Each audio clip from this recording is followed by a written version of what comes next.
Last time हमने यहाँ से शुरू किया था ना, LDI/DT था और हमने L के क्रॉस वी आउट लिया था या R के क्रॉस लिया था? R के क्रॉस लिया था। ठीक है, तो इवन देन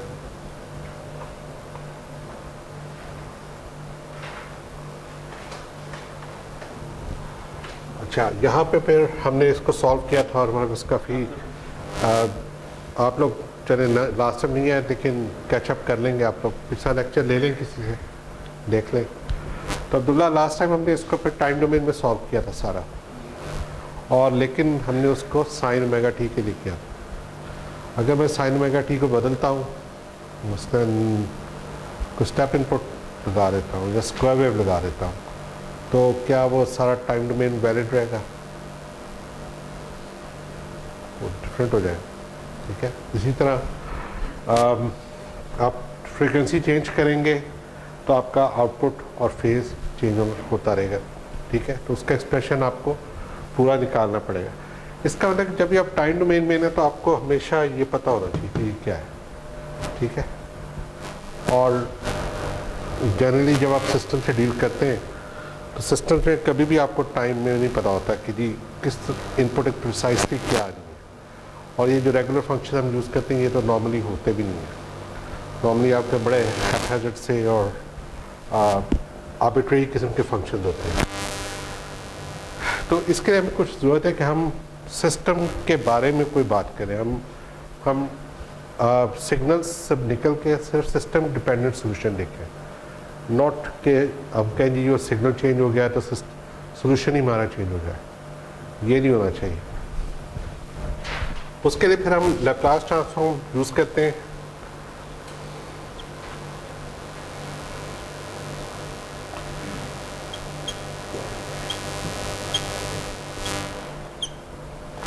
तो हम कह सकते हैं कि SL IFS plus R IFS is equal to U of S।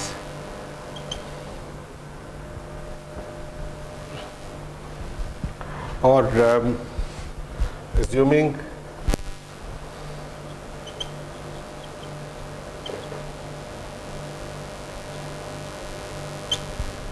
हम जीरो इनिशियल कंडीशंस ले रहे हैं। ये बात याद रखें, जब भी आप ट्रांसफर फंक्शंस की बात करेंगे या लैप्लास की बात करेंगे, बल्कि ट्रांसफर फंक्शंस की बात करेंगे, तो आपकी इनिशियल कंडीशंस हमेशा ज़ीरो होंगी। ठीक है, वरना आप transfer function approach effectively use नहीं कर सकते। अच्छा, अब यहाँ से आप आई कॉमन ले लें, करंट को कॉमन लें, क्योंकि उसके लिए हमने सॉल्व करना है। तो हमारे पास SL प्लस R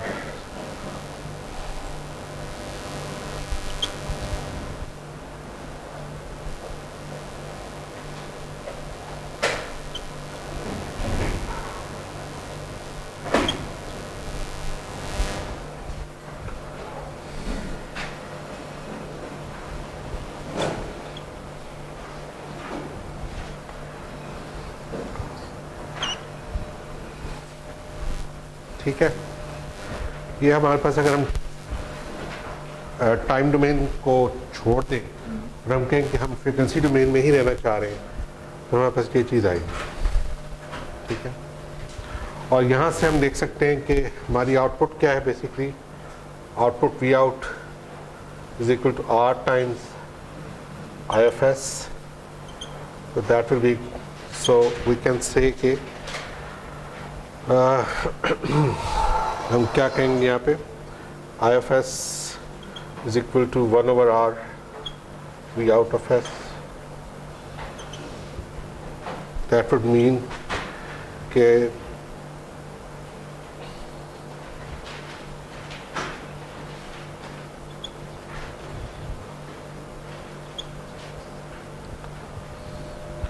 या दूसरी साइड पे चला जाएगा और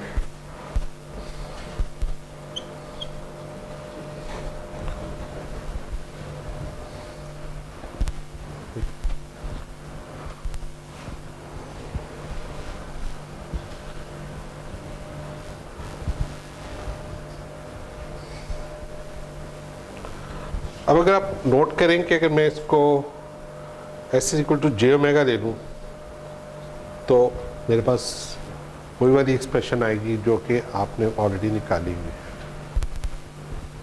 ठीक है,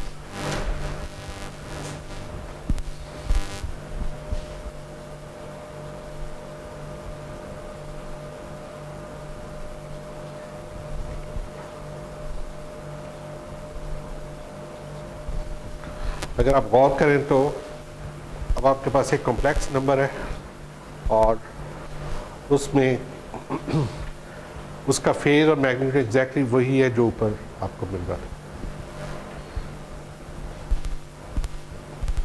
पिछला लेक्चर आप लोगों के पास पढ़ा हुआ? मैंने ये जो सॉल्व किया है ये कितने स्टेप्स में किया होगा? 1 2 3 मैक्सिमम 4 स्टेप्स में मैंने ये आपको पूरा सॉल्यूशन दिया है। ठीक है, अब वो पिछला देखें जो सॉल्यूशन था वो कितने पेजेस का था? वो 4 पेजेस का था लाजमी।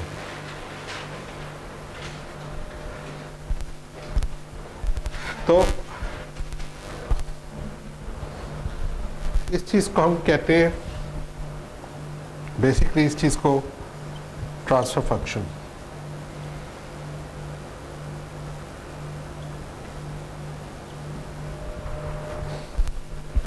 ट्रांसफर फंक्शन की खूबी ये है, अच्छा बाय द वे ये आपने सबने लिख लिया? ये आपको 1 अप्रैल को मुझे इसको सबमिट करवाना है टीए को, फहीम को, और इसको आपने कंपेयर करना है अपने रीडिंग रिजल्ट्स के, यहाँ से जो रीडिंग्स ली हैं वो साथ लगानी है और उनके साथ कंपेयर करना है कि आपके रिजल्ट्स मैच कर रहे हैं या नहीं।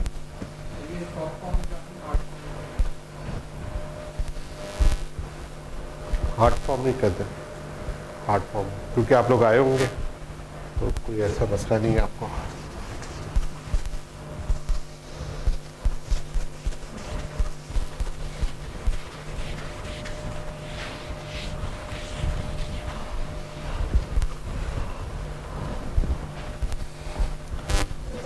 अच्छा, हाँ मैं आपसे एक क्वेश्चन पूछने लगा हूँ रोहिल, इसका जवाब देना तुम लोगों ने। ठीक है, देखिए अगर मैं उस चीज़ को देखूं तो वो जो ट्रांसफर फंक्शन है वो basically it is like this, R over S L plus R, और इसको मैं कोई यू एफ एस पुट कर रहा हूँ और मुझे वी आउट ऑफ एस मिल रहा है। ठीक है, ये बात सही है। तो ट्रांसफर फंक्शन एक ऐसी चीज़ है जो मैं इनपुट के लैप्लास ट्रांसफॉर्म के साथ मल्टीप्लाई करता हूँ तो मुझे आउटपुट का लैप्लास ट्रांसफॉर्म मिलता है फ्रीक्वेंसी में। अब आपको लगेगा कि ये तो बातें आपने बहुत दफ़ा सुनी होंगी। जो क्वेश्चन है वो ये है कि क्या टाइम डोमेन में भी हम ये कर सकते थे? कोई चीज़ ढूंढ लेते जिसको हम इनपुट के साथ मल्टीप्लाई करते हैं और हमें आउटपुट टाइम में मिल जाता है, हमारी ज़िंदगी बड़ी आसान हो जाती है। क्योंकि इसको it's a very abstract thing, frequency में एस डोमेन में इमेजिन करना कि क्या हो रहा है, और इट्स वेरी हार्ड। लेकिन हम स्टिल हम ये वाली नोशन यूज़ कर रहे हैं। टाइम में क्यों नहीं जा रहे हैं हम? टाइम में क्या ख्याल है, कोई हिस्सा कर नहीं लिख सकते थे जो बड़ा नाइस सा टाइम का कोई फंक्शन होता, चलो अगली से ही होता और वो इनपुट से मल्टीप्लाई करते टाइम के इनपुट से और हमें टाइम की आउटपुट मिल जाती। इस ओपन फॉर डिस्कशन।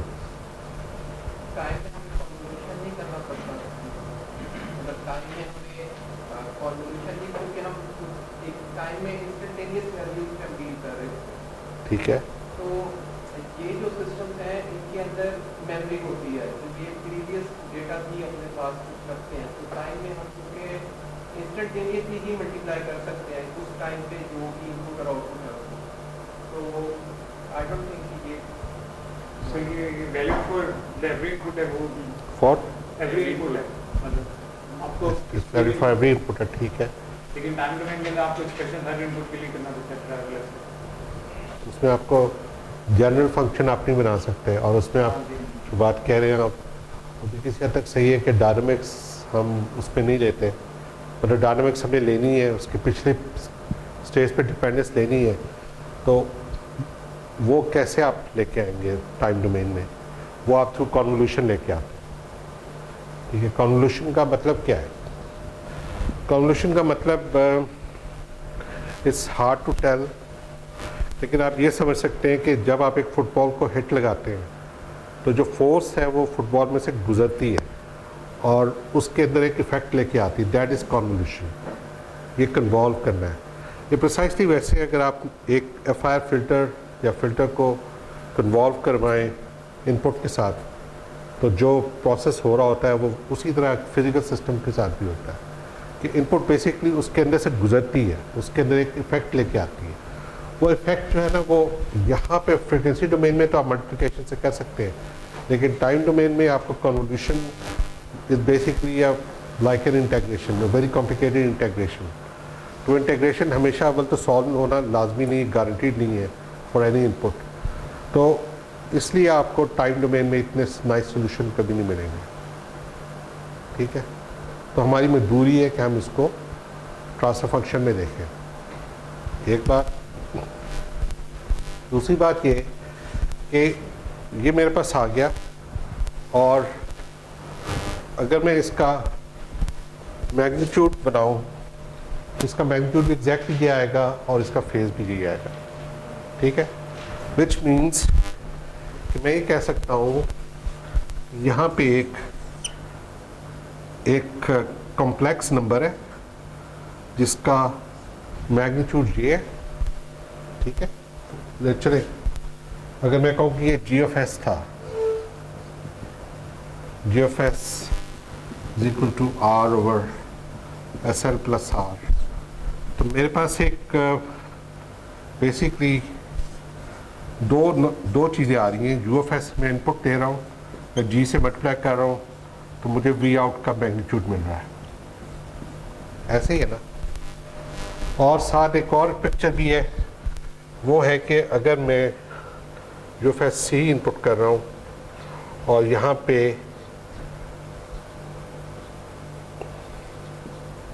मैग्नीट्यूड है, तो मुझे आउटपुट पे फेज मिलेगा।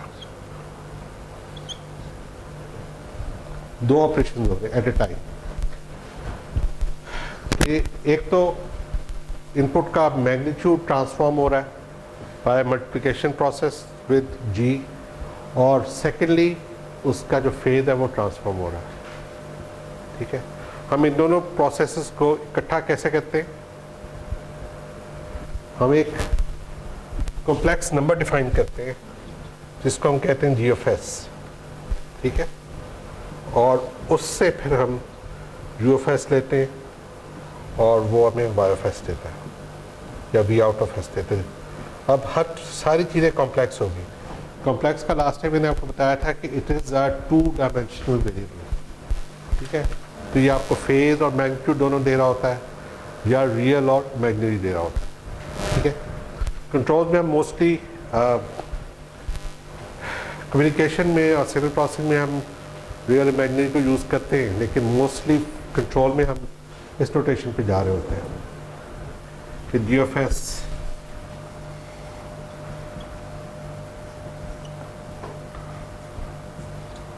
के जी उसका फेज और फिर उसका मैग्नीट्यूड, पहले उसका मैग्नीट्यूड और उसके बाद उसका फेज, दोनों चीज़ें हम देख रहे होते हैं।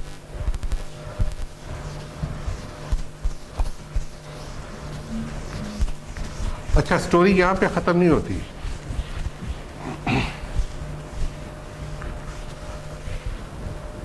जो चीज़ फर्दर कॉम्प्लिकेट करती है इस चीज़ को, क्या ये जो वी आउट में चेंज आ रही है, ये जो भी आपने एक्सपेरिमेंट किया है, इससे क्या समझ आ रही है आपको कि जो वी आउट है वो उसका और वी इन का रिलेशनशिप कांस्टेंट होना चाहिए, मतलब वी आउट हमेशा 2 से मल्टीप्लाई हो रहा है, 3 से हो रहा है, 4 से हो रहा है, या उसमें हमेशा फेज जो है वो 60 डिग्री आ रहा है, 30 डिग्री आ रहा है, कांस्टेंट आना चाहिए। क्या हो रहा था ऐसा? चेंज क्यों आ रही थी? चेंज क्यों आ रही थी? आप क्या चीज़ चेंज कर रहे थे तो चेंज आ रही? फ्रीक्वेंसी। तो इसका मतलब कि जो गेन और फेज है ये फ्रीक्वेंसी के साथ चेंज हो रहे हैं। ये चीज़ आपको एक नॉर्मल स्टैटिक सिस्टम और डायनामिक सिस्टम में डिफ्रेंशिएट करती है, ठीक है। तो हम ये कहेंगे कि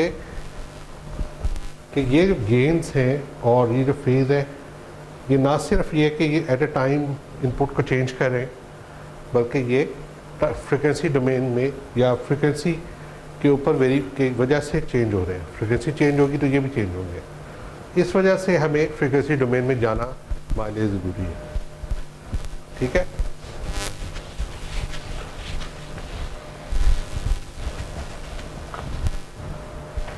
मसलन RCRL हमने इसलिए लिया था कि हम चाह रहे थे कि या लैब में हम आपको दिखा सकें कि ये कैसे हो रहा है। वरना ट्रूली स्पीकिंग अगर आपने करना हो तो इसको देखें कि आप एक स्प्रिंग लें और स्प्रिंग को आप कंप्रेस और उसको इलोंगेट करें, ठीक है। आप कितनी तेज़ी से ये कर सकते हैं? इसका एक जवाब तो ये हो सकता है जी कि वेल मतलब आप में कितनी स्ट्रेंथ है उस पर डिपेंड करेगा, लेकिन उससे ज़्यादा डिपेंड करेगा कि स्प्रिंग कितना स्टिफ है, ठीक है। स्प्रिंग कितना स्टिफ है, उसका स्प्रिंग कांस्टेंट कितना बड़ा है। अगर मैं आपको आम जो बच्चों के खिलौनों में स्प्रिंग होता है वो दूँ तो वो आप बड़े आराम से 1 सेकंड में 15-20 दफ़ा भी कर लेंगे, उसमें भी ज़्यादा कर लेंगे। अगर मैं वो एक्सरसाइज वाले आपको स्प्रिंग दूँ तो वो आप हार्डली 2-3 दफ़ा कर सकेंगे या इससे भी कम। लेकिन अगर मैं आपको जो ट्रेन के डब्बों के दरमियान में स्प्रिंग होता है वो दूँ वो तो 1 दफ़ा भी नहीं हो, ठीक है। तो this is all dynamic system की प्रॉपर्टीज़ है। ये स्प्रिंग जो है basically it's like a dynamic system, उसके अंदर जो वाइब्रेशंस आ रही हैं वो आप खुद कंट्रोल कर रहे हैं। तो बेसिकली जो चीज़ हमें सोचने की ज़रूरत है कि जो स्प्रिंग को अगर आप लें और अगर आपने कोई मैकेनिक्स का कोर्स पढ़ा है तो spring is basically spring mass और डैम्पर मिला के एक सेकेंड ऑर्डर सिस्टम बनाते हैं। सेकेंड ऑर्डर सिस्टम का मतलब है उसमें ऑसिलेशंस आएंगी, वाइब्रेशंस आएंगी, ठीक है। वो एक वाइब्रेशन वाला सिस्टम बनता है जस्ट लाइक RLC सर्किट, ठीक है। तो बेसिकली कंट्रोल सिस्टम में हम क्या कर रहे हैं, हम 2-3 चीज़ों में इंटरेस्टेड होते हैं। कोर्स हम चाहते हैं कि हमारा सिस्टम स्टेबल हो, ठीक है, लेकिन हम इसके अलावा ये भी चाहते हैं कि उसकी परफॉर्मेंस अच्छी हो। परफॉर्मेंस अच्छी होने का क्या मतलब है? मतलब हम चाहेंगे कि वो उसका रेट ऑफ चेंज जो है काफ़ी तेज़ हो, ठीक है। अगर ये एयर कंडीशनर लेट से हम कहते हैं कि ये कमरे को ठंडा कर रहा है, इसका स्टेप रिस्पॉन्स हम देख रहे हैं, तो हम नहीं चाहेंगे कि यार 1 घंटे में ठंडा करें, ये थोड़ा जल्दी ठंडा करें। तो टाइम हमारे लिए इम्पोर्टेंट है। लाइकवाइज किसी गाड़ी का जो सस्पेंशन सिस्टम है वो उसको क्या कितना स्टिफ होना चाहिए, कितना उसको लाइट होना चाहिए, वो बिल्कुल ऑसिलेटरी ना हो और वो बिल्कुल बहुत ज़्यादा रिजिड भी ना हो, ठीक है। ये चीज़ें आपके लिए इंपॉर्टेंट। तो कंट्रोल सिस्टम यहाँ से डिफाइन होता है। कंट्रोल सिस्टम ये आपके सिस्टम की प्रॉपर्टीज़ को चेंज कर रहा होता है। अगर सिस्टम की प्रॉपर्टीज़ को आपने चेंज करना है तो फिर प्रॉपर्टीज़ की आपको समझ आनी चाहिए कि वो क्या है। तो बेसिकली ये जो ऑसिलेशंस हैं, वाइब्रेशंस हैं, स्पीड ऑफ रिस्पॉन्स है, स्लो फास्ट, ये सारा का सारा फ्रीक्वेंसी के अंदर कोडेड है, ये सारा का सारा कोडेड है। तो अगर आप रॉ डिफरेंशियल इक्वेशन को लेके चल पड़ेंगे तो बड़ा मुश्किल है कि आप उससे कोई उसके बारे में कोई इम्पोर्टेंट बात कह सकें। आपको आना पड़ता है ट्रांसफर फंक्शन के ऊपर, ठीक है। ट्रांसफर फंक्शन आपको ये सारी इंफॉर्मेशन देता है। लेकिन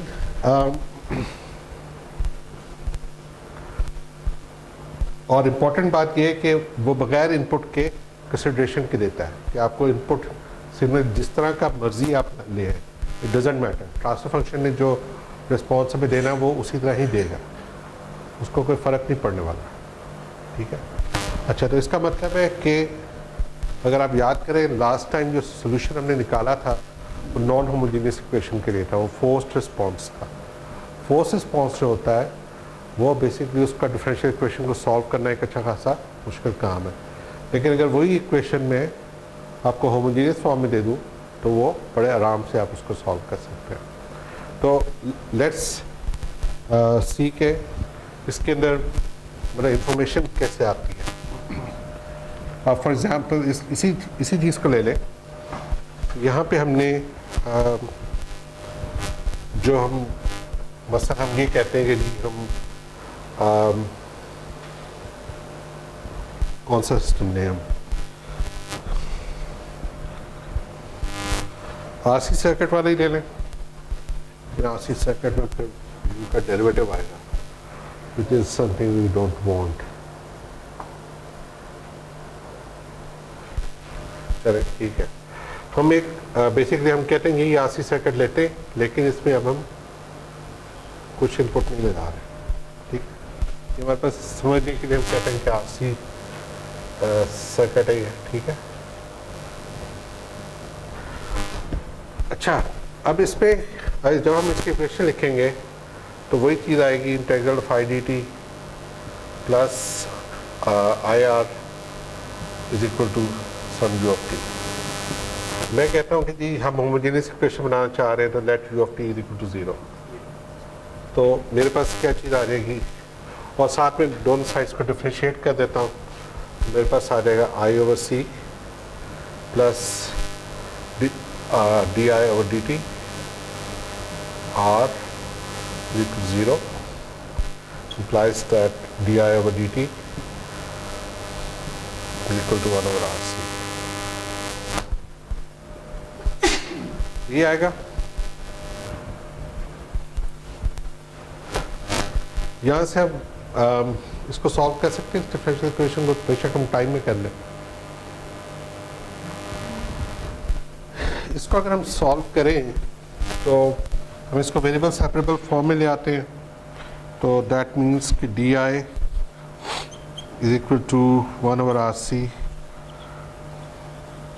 डी टी, और दोनों साइड्स को इंटीग्रेट करें, नहीं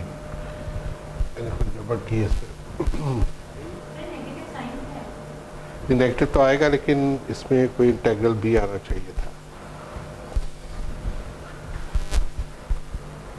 I R of T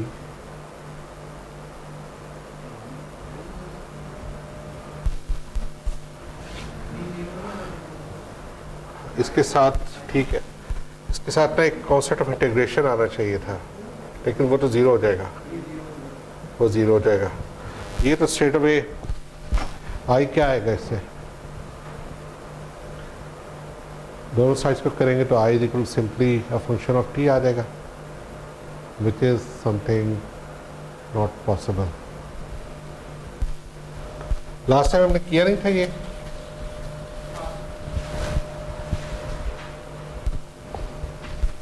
last time यही इक्वेशन थी या कुछ और थी?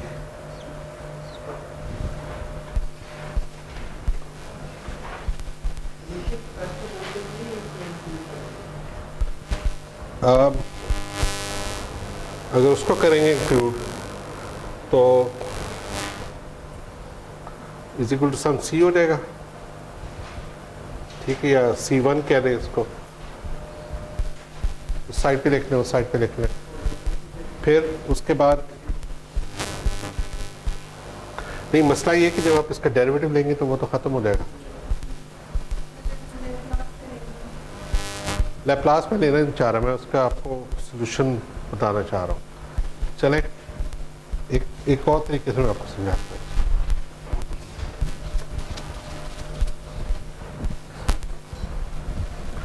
उस ट्रांसफर फंक्शन को देखें,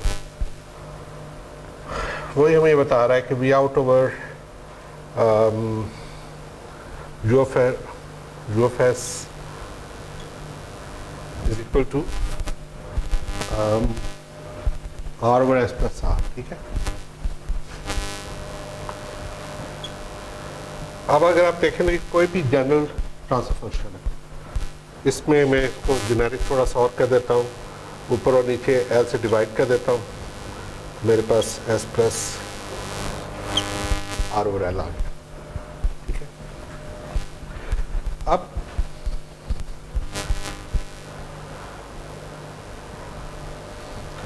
मैं इसको क्रॉस मल्टीप्लिकेशन कर दूँ। ठीक है, तो मेरे पास आ जाएगा S V out plus R over L V out, या स्ट्रेट में इसको सॉल्व कर लेते हैं, इस तरह भी नहीं करते।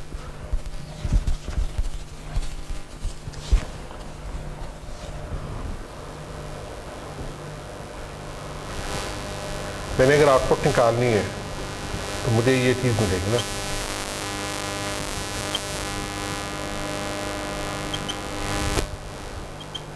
ठीक है। अच्छा, अब यू को मैं कहता हूँ कि हम इसको कहते हैं कि ये इस एन इम्पल्स। ठीक है, इम्पल्स का मतलब क्या होता है?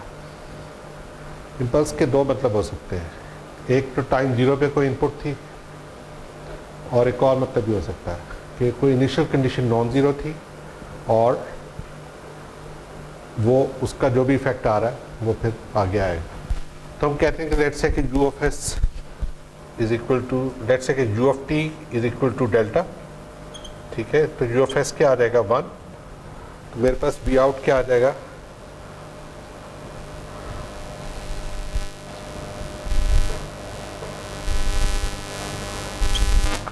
ठीक है।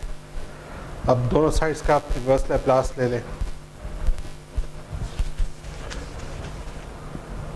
तो V out of T is equal to R over L E raise to power minus R over L. क्या ख्याल है? ठीक है, और टी भी, सॉरी,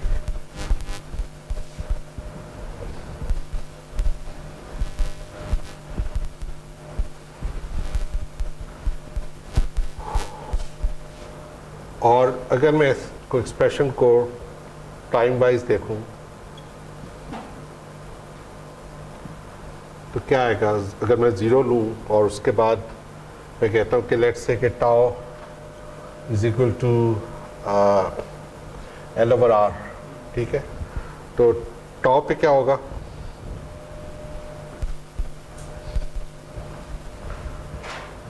टाउ पे ये क्या हो जाएगा?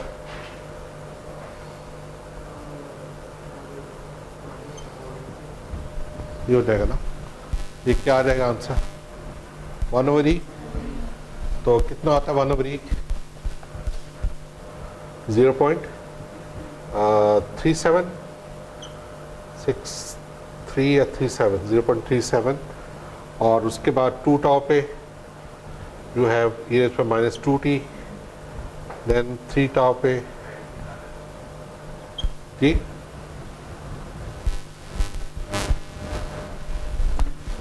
तो आपके पास ये वैल्यू कम होती जाएगी, और अगर आप इसको प्लॉट करेंगे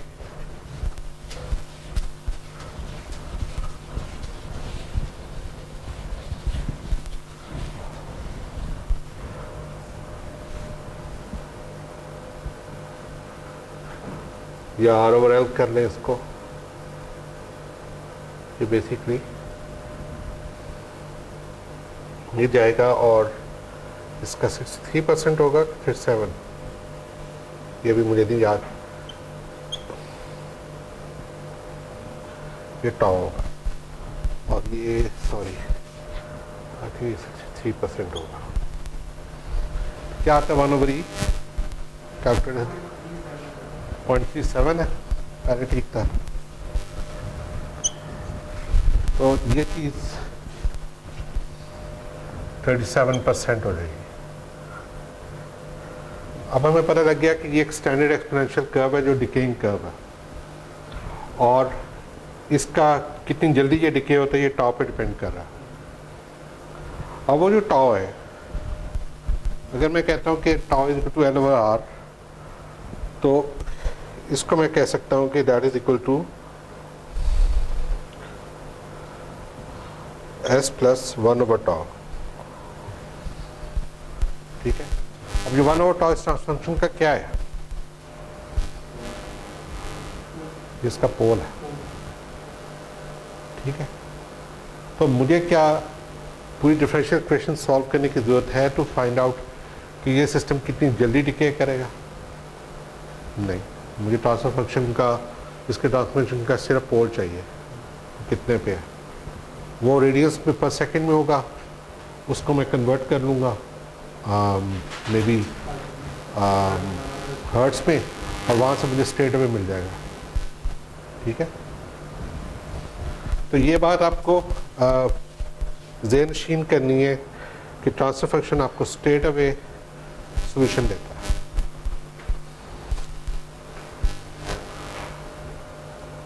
तो आप इसे समझ सकते हैं कि ट्रांसफर फंक्शन अगर आप पढ़ते हैं फर्स्ट ऑर्डर, इंशाल्लाह नेक्स्ट टाइम हम सेकंड ऑर्डर भी करेंगे, तो वो स्ट्रेट अवे आपको एक शॉर्ट हैंड दे देता है जो आप सिस्टम के बारे में फ़ौरन बता सकते हैं कि ये फास्ट है, ये स्लो है, ये बाउंसी है, ये रिजिड है, किस तरह का है, ठीक है। अच्छा, लाइकवाइज टाइम कांस्टेंट अगर आप आरसी सर्किट का देखें तो उसको भी ड्राइव किया जा सकता है, वो भी पर माइनस समथिंग आ जाएगा। तो कहने का मतलब ये है कि बेसिकली ट्रांसफर फंक्शन में हम इसलिए जाते हैं कि ट्रांसफर फंक्शन के अभी तक हमने दो देखे, आप कह रहे हैं कि दो रूप देखे हमने। एक है forced with input,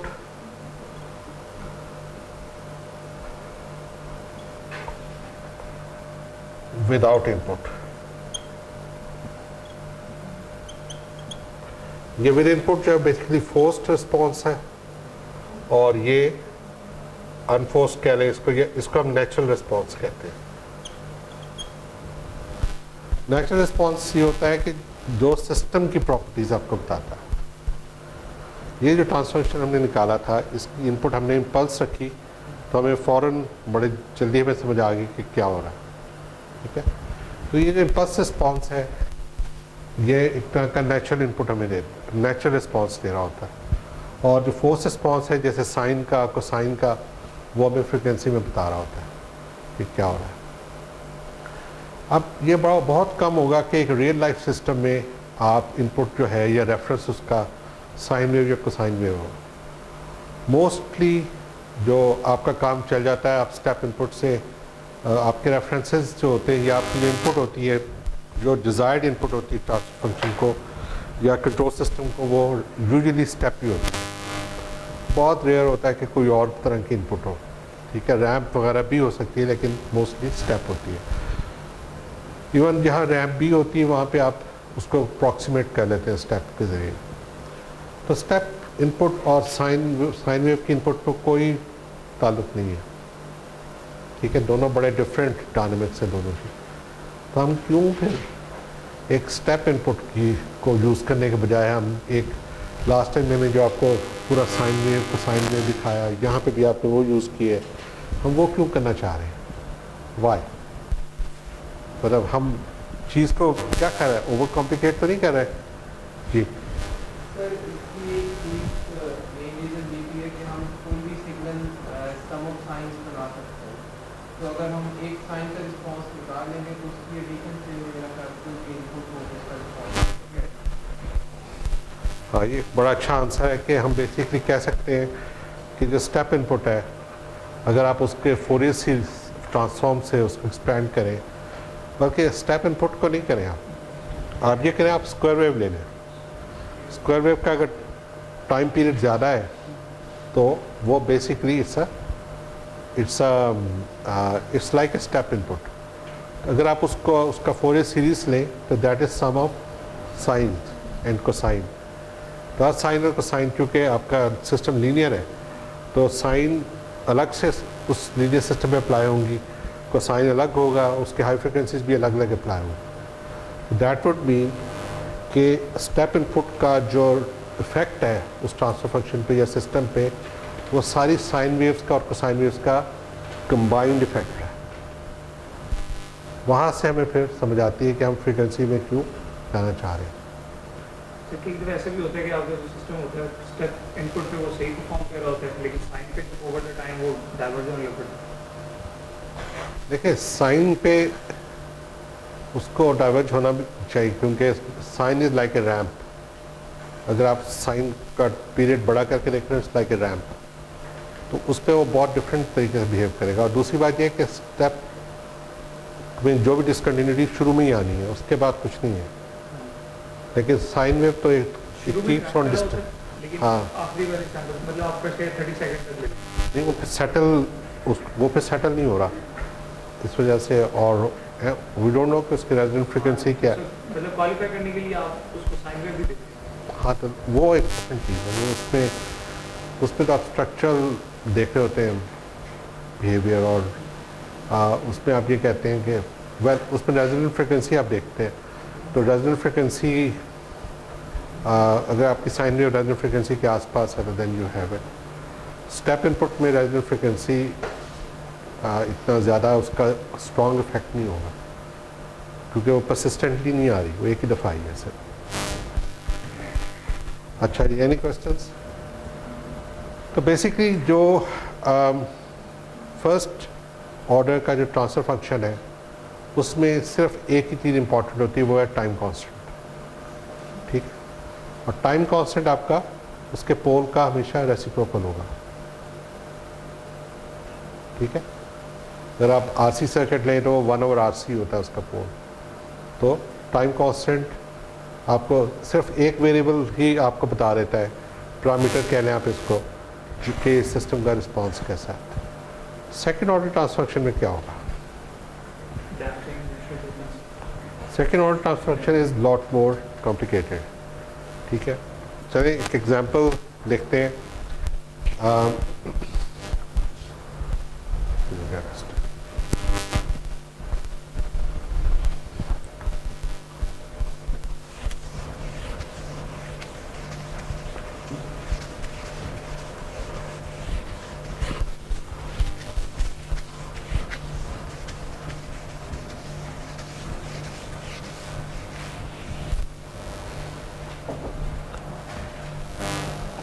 let's say कि आपके पास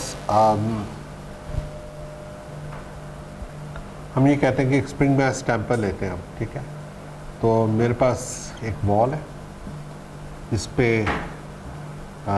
हिंज हुआ हुआ कुछ, एक स्प्रिंग है, फिर एक डैम्पर है। ठीक है, और उसके बाद में एक मैस है, और ये मैस जो है वो एक सरफेस के ऊपर है। ठीक है, मैस एम है, और इसको मैं फोर्स एफ अप्लाई कर रहा हूँ या फोर्स यू अप्लाई कर रहा हूँ। ठीक है, डैम्पर और जो स्प्रिंग है, स्प्रिंग का कांस्टेंट के है, और इसकी डिस्प्लेसमेंट एक्स है, और जो इसका डैम्पिंग कांस्टेंट है वो बी है, और इस डायरेक्शन में x है, फिर x डॉट है, और फिर x डबल डॉट है, यानी कि वेलोसिटी और एक्सेलरेशन। इसके इक्वेशन अगर आप लिखेंगे न्यूटन सेकंड लॉ से, न्यूटन सेकंड लॉ क्या कहता है? mx double dot is equal to, आपके पास दो फोर्सेस आ रही हैं, एक kx आ रही है, और अगर आप इन सब को बेसिकली लिखें तो F minus kx minus px dot. और अगर आप राइट साइड को पॉजिटिव समझें तो आप फोर्स u है, सॉरी इसको u लगा लें। ठीक है, तो राइट साइड को अगर पॉजिटिव लेते हैं तो u पॉजिटिव साइड पे लग रही है। जब हम इसको मैस को तो खींचेंगे तो स्प्रिंग और डैम्पर इसको वापस को खींचेंगे, तो डैम्पर की जो इक्वेशन होती है टर्म वो bx डॉट है, और जो स्प्रिंग की वो kx है। तो यहाँ से मेरे पास u minus kx minus px dot आ गया। इसको अगर मैं रीअरेंज करूँ तो मेरे पास mx double dot plus bx dot plus kx is equal to u है।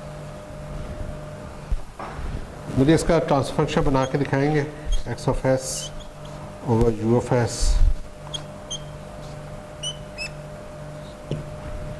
जरा कोशिश करें लाने की। एक्स ऑफ एस को पहले तो लैप्लास लें इसका दोनों साइड्स का, assuming zero initial conditions।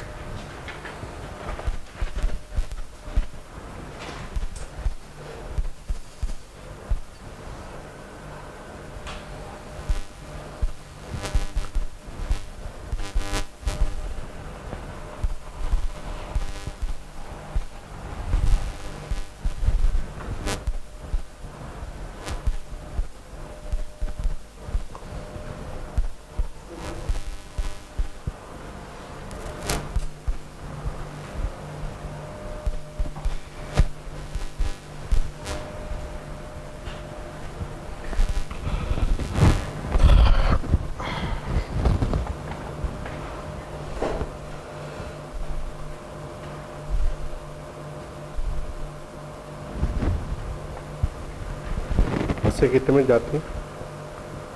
Buses कितने में जाती हैं? 9 बजे।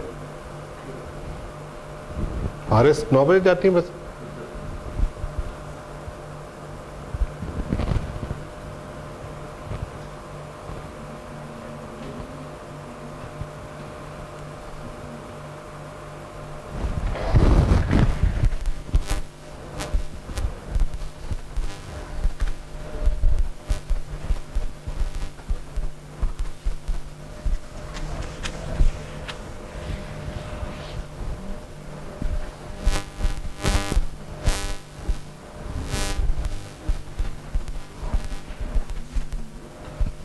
अगर मैं यहाँ पे बेसिकली लैप्लास ट्रांसफॉर्म दोनों साइड्स के लेता हूँ तो मेरे पास आएगा S square M X of S plus B S B X of S plus K X of S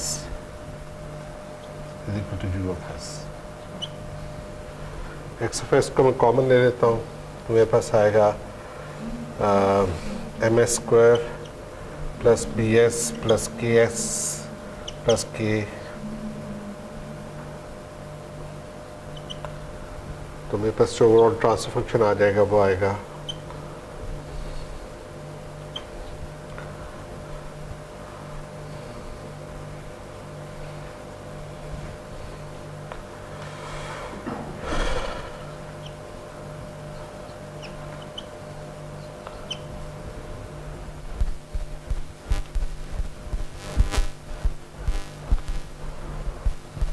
और do I need to tell you कि अगर मैं एक RLC सर्किट लूँ उसका ट्रांसफर फंक्शन कैसा आएगा?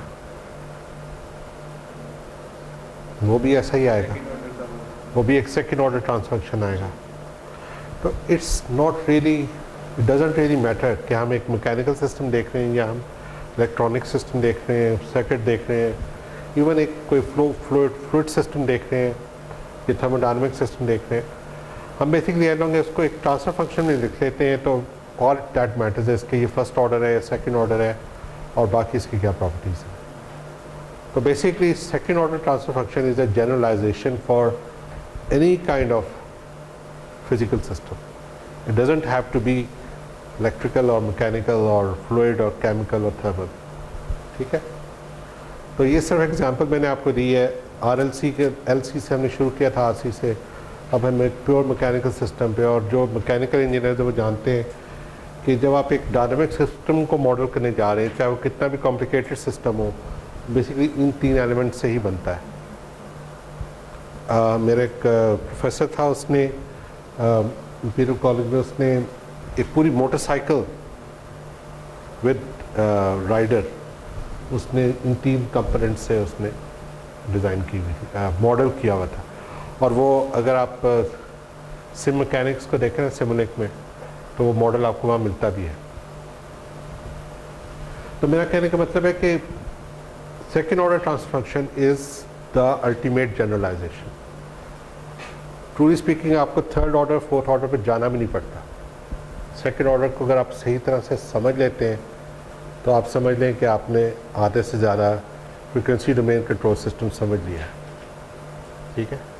तो सेकेंड ऑर्डर ट्रांसफर फंक्शन को अच्छी तरह हम इंशाल्लाह नेक्स्ट टाइम थ्रैश करेंगे और उससे फिर देखेंगे कि आगे उसको हमने कैसे फिर फर्दर उस पर कंट्रोलर डिज़ाइन करने हैं। सो कोई क्वेश्चंस, कोई चीज़, तो इंशाल्लाह फिर नेक्स्ट टाइम आप लोग ये असाइनमेंट जो दी है ये लेके